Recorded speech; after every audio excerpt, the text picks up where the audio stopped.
हो जाएगा। हमारी लड़ाई कोई ब्राह्मण से नहीं है, हमारी लड़ाई किसी ठाकुर से नहीं है, हमारी लड़ाई किसी छत्री से नहीं है, हमारी लड़ाई जुल्म और अत्याचार से है। और जुल्म अत्याचारी किसी जाति का नहीं होता, किसी धर्म का नहीं होता। जो अत्याचारी होता है उसकी जात अत्याचारी होती है। इस देश में 4 जातियां हैं, एक अच्छा आदमी, एक बुरा आदमी, एक सुखी आदमी, एक दुखी आदमी।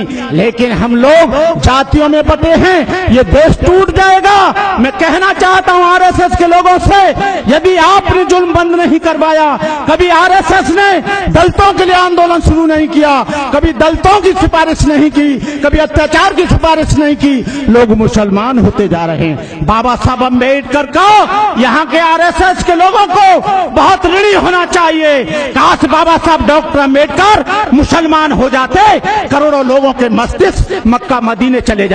काश बाबा साहब डॉक्टर अम्बेडकर ईसाई हो जाते, और तुम चाह रहे हो कि ये मुसलमान बन जाएं, वो वक्त दूर नहीं है। यदि तुमने ऐसा किया तो भारतवर्ष का नाम रहमत वर्ष होगा, तुम नहीं रोक सकते। मैं उन लोगों को मुबारकबाद देना चाहता हूं। भीम आर्मी का मैंने स्टेटमेंट देखा, हमारी नेता ने बुलाया और जिसको हम वोट देते हैं, बूथ पर जाकर लड़ते और मरते हैं, उनको कभी भी बीजेपी ने ये नहीं कहा कि हमारे आरएसएस से कोई संबंध नहीं है। एक भीम सेना बनी, भीम आर्मी बनी, पूरे देश में कोहराम मच गया। शिवसेना बनी, हम चुप रहे।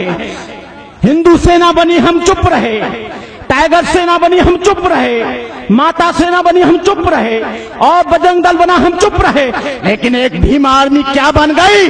तुम्हारी चूल्हे हिल गई। ये भीम आर्मी को, इस भीम आर्मी अब नहीं रुकेगी। भीम आर्मी का बच्चा बच्चा बलिदान देगा। अभी तो हम चुप हैं। क्या होगा? हर सड़क, हर मोहल्ले पर, हर दरवाजे पर ये यहाँ का चक्का जाम होगा। या तो तुम मान जाओ या तुम समझ जाओ। नहीं समझ रहे हो तो इस देश के परिणाम बहुत गंभीर होंगे। आरएसएस ने यहाँ पर गृह युद्ध जैसी स्थिति पैदा कर दी है। वो जानते हैं कि दलित इस देश का नहीं है। दलित इस देश में बिजली के खंभे गाड़ता है, लाइन की पटरियां बिछाता है, जूता बनाता है, रेलगाड़ी चलाता है और उन पर जुल्म होता है। मैं आप लोगों से ये गुजारिश करूंगा कि आज के दिन कोई भी किसी भी तरह का आक्रोश भरा नारा नहीं लगाएंगे, कोई भी तोड़फोड़ नहीं करेंगे, किसी भी तरह का विवाद नहीं करेंगे। हम एक बार और इंतजार करते हैं कि हमारी मोदी क्या सुनते हैं, योगी को क्या रिपोर्ट भेजते हैं। हम लोग आतंकवादी नहीं हैं, हम नक्सलायत नहीं हैं, इस देश की विचारधारा से जुड़े हुए लोग हैं। हम तुम भारतीय संविधान का पालन नहीं करते हो, लेकिन दलित समाज 100% भारतीय संविधान और कानून का पालन करता है।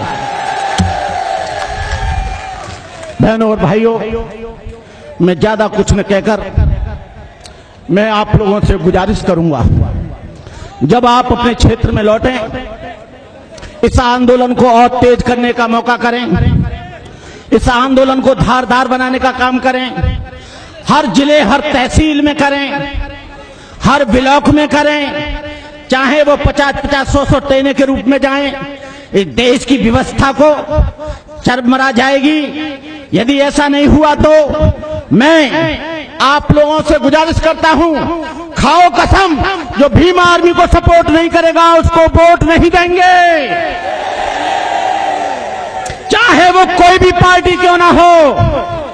जो हमारा सहयोग करेगा हम उसको वोट देंगे, जो हमारे बच्चों की रक्षा करेगा उसको वोट देंगे।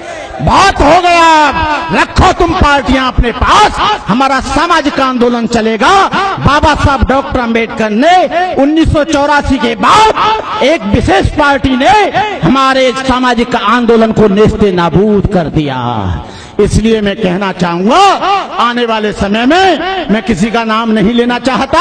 आप सोचो, समझो, जानो, पहचानो कौन दुश्मन है, कौन मित्र है। इन्हीं शब्दों के साथ मैं अपनी बात समाप्त करते हुए, जब तक है ये चांद सितारे, जब तक है धरती अंबर, भारत ऋणी रहेगा उसका, अमर रहेगा अम्बेडकर। जय भीम, जय भारत।